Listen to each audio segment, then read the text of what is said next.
Hey everybody, welcome back. It is week 5. Hope you all had a nice 4th of July weekend. And USA and Belgium are playing tonight, so the USA celebration is not yet over. We're going to talk about Bill of Rights. The first 10 amendments, 10, not 12. Be careful when you're looking them up on the archives website. So after the signing of the Constitution, Jefferson was not fully satisfied with the protections, or rather, he was not satisfied with the lack of protections for individual civil liberties. And so the Bill of Rights was born. And so we're going to walk through the 10 of them, and I'm going to do this as quick as possible. It's a hard video to keep too short, but I'll do my best. So let's just jump into it. The First Amendment is it's clearly the backbone. It's the bedrock of the entire American political philosophy, social philosophy. It's the idea that it is acceptable, it is appropriate to have your beliefs and to express your beliefs publicly and to not be punished for that, even if you're wrong. We do have some rules against lying, but it depends. It's nuanced. Start here. So Congress shall make no law respecting the establishment of religion. So there's no official religion. There's no preferred or hated religion at the legal level,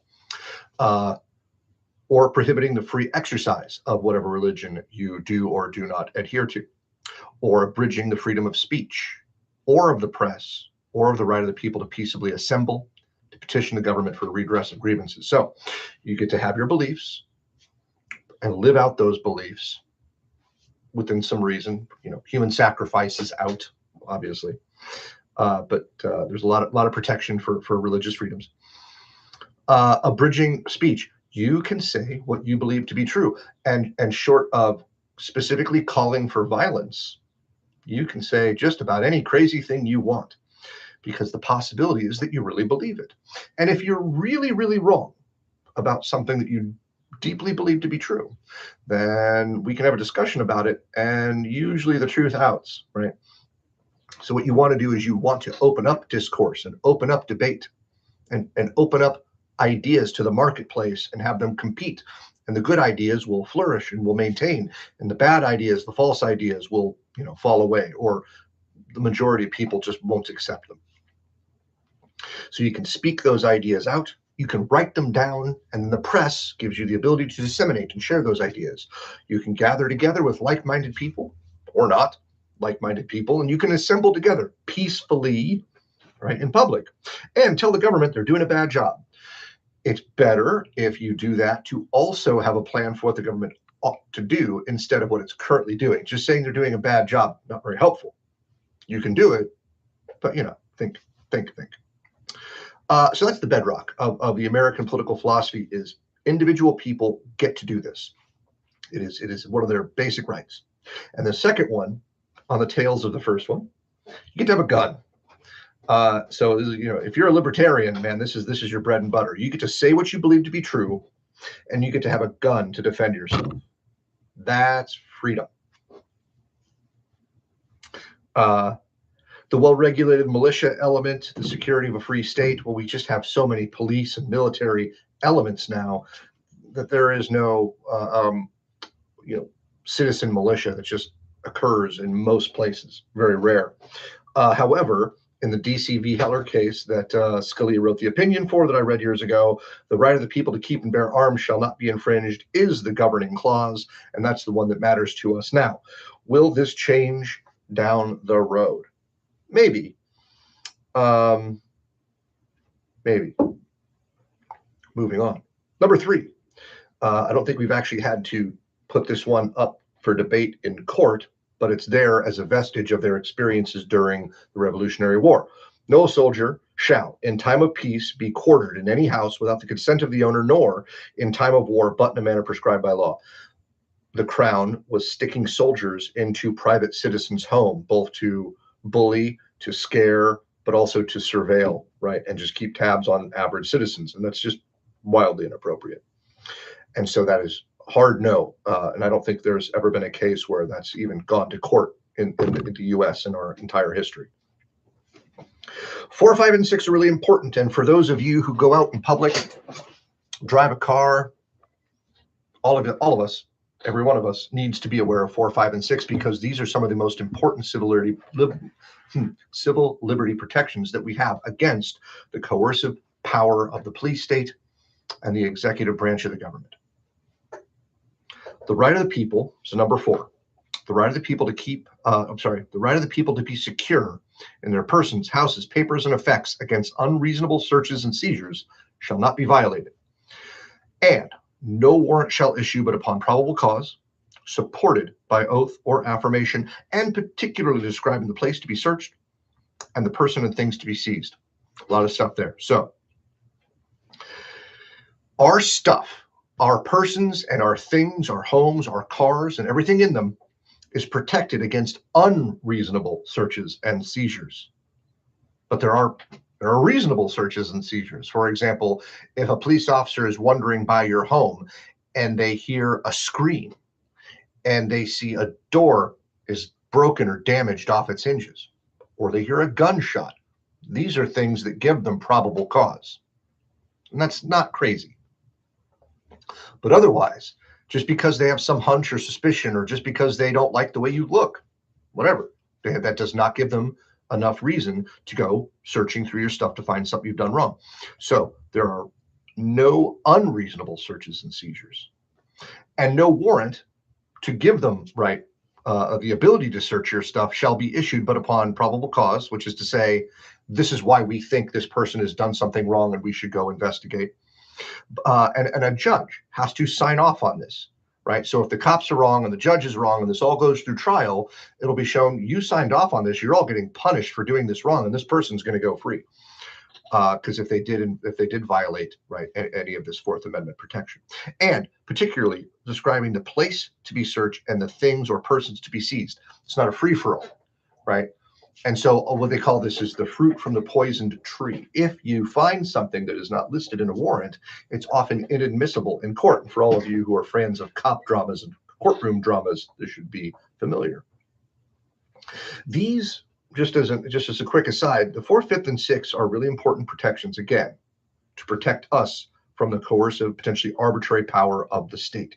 And it will be the case that people that are actually guilty of a crime will go free because of 4, 5, and 6. And it's better, because the alternative is innocent people will get punished more than they do, because innocent people sometimes still get in trouble. What would you prefer? For my money, it is more egregious, it is more morally offensive that innocent people suffer than that guilty people don't get punished. I want guilty people to get punished, don't get me wrong, right? But I really don't want innocent people to suffer. Number 5, no person shall be held to answer for a capital or otherwise infamous crime unless on a presentment or indictment of a grand jury. So there's got to be this formality, this grand jury that brings charges, and they often say you can indict a ham sandwich, which is to say it's very easy to get over that hump. But it is nonetheless a formality that you need to go through, because maybe they can't indict, because maybe they really do have a flimsy case, in which case it won't go through. Except in cases land, naval forces, militia, actual time of war, meh. Nor shall any person be subject to the same offense to be twice put in jeopardy of life or limb. You get one shot. If you get found innocent, or if you get acquitted, that's it, you're free. Nor shall they be compelled in any criminal case to be a witness against themselves. They can't force you to say you did something wrong. And if you are absolutely guilty and your defense lawyer knows you're guilty, one of the things they can do is just not have you say anything and tell the defense, or rather to tell the prosecution, you're the defense, tell the prosecution, prove it. I'm going to sit here quietly, make your case. Now, you have to avoid answering all questions. You can't just avoid answering the important ones that would show your guilt. Nor be deprived of life, liberty, or property without due process. There is a thing called, I'm forgetting the term. Civil asset forfeiture. If they think you've done something wrong or committed some crime, they can take all your stuff, and it's incredibly hard to get back. And as I understand currently, this is a real sticking point with libertarians, and I'm surprised more people aren't aware of or frustrated with this because it hasn't gone to the Supreme Court, and so they haven't ruled it as unconstitutional yet. It's pretty sketchy. Yeah. But otherwise, due process is an important thing that's going to come up in the 14th Amendment as well. There's a series of rules. There's a series of processes you have to follow. And if you don't follow them properly, then I get to go free, because these are protections for me by restricting you, the state, you, the coercive power of government. Nor shall private property be taken for public use without just compensation. This is eminent domain. There are times when it is in fact true that your private property will be desired by the government or by a private entity for some great project that will benefit all of society. Interstates, railroads, airports, things of that nature, water desalination, treatment plants, I don't know. If they can make a compelling argument that this is actually in the public interest, they can take your property, but they have to pay you a fair market value for it. So there you go. Number 6, there's a lot of stuff here. In all criminal prosecutions, the accused shall enjoy the right to a speedy trial. They can't just throw you in jail and throw away the key and forget you were ever there. Speedy does have a meaning, and it's opposite of slow. So they can't have a slow trial where they let you sit forever. It has to be quick. Is it a day, a month, a year?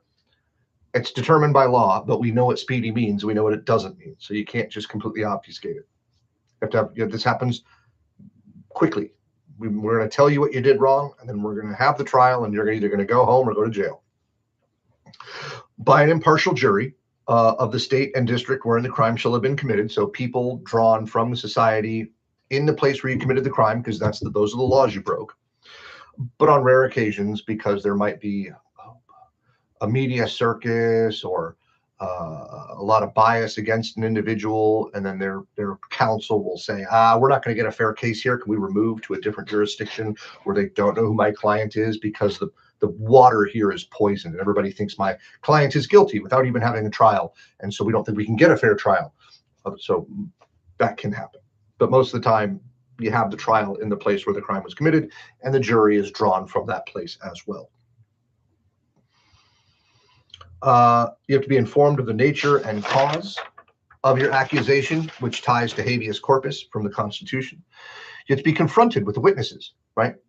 Because maybe somebody says, that guy did the bad thing. And I say, I don't know who that person is. Never seen him in my entire life. Well, then they have to prove that I do or do not know them, right? But I get to be like, I have to see who's telling me that I've done something wrong.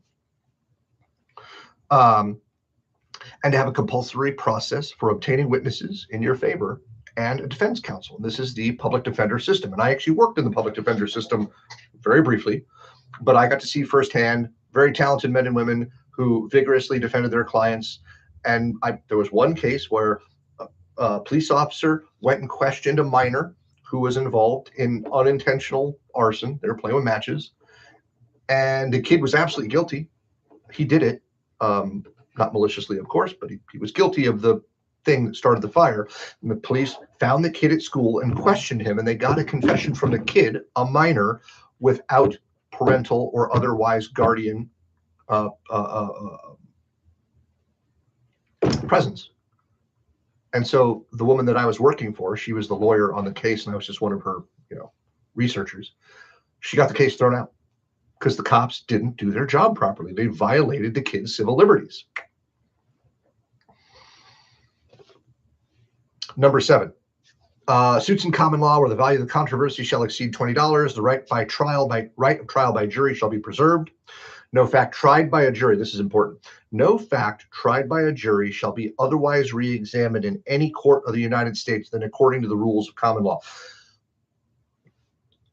You have a case where you're either found guilty or innocent, and then if you're found guilty, that you want to appeal, and if you're found innocent, the other party might want to appeal, so you go up to a higher court. That higher court only re-examines the existing facts. They don't have a whole new fact-finding mission where evidence is gathered against you. Number 8, excessive bail shall not be required, nor excessive fines imposed, nor cruel and unusual punishments inflicted. So